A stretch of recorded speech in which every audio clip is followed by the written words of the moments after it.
Malam Ibrahim Dan Tunku ne shugaban Yarima Fulani da suka yi gabas har zuwa Gazar Gamu, yankin Borno, kuma suka baro can a 1770. Shekaru sama da 30 bayan barowarsu sun shiga hidimar jaddada addinin Musulunci na Sheikh Usman bin Fodio a ƙasar Kano. Yarimawa Fulani sun ba da gagarumar gudunmawa sananniya a yayin da Sarkin Kano Suleiman bin Hama ke matsayin Sarkin Kano na farko na daular Fulani.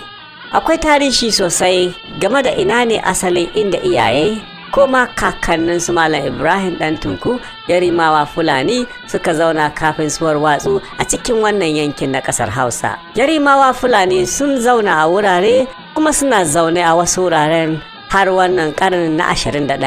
Akwai Yarimawa Fulani a cikin birnin Kano, Dawakin Tofa, Gwarzo, Shanono, Minjibir, Sankara, Ɗanbatta, jihar Katsina da masarautar Kazaure.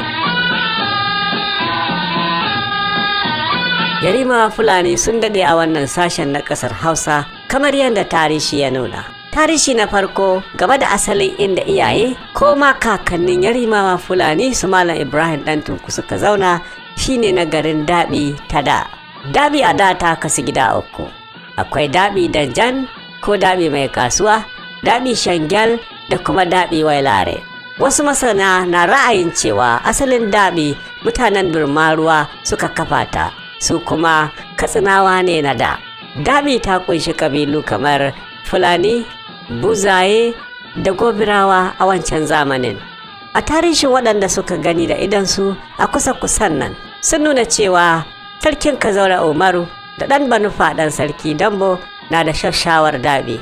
Daɓi a yanzu na cikin ƙaramar hukumar Gwiwa kusa da Tsibut a masarautar Kazaure. Kafin mu dawo maganar Daɓi da shaushawa, bari mu kalli tarihi na biyu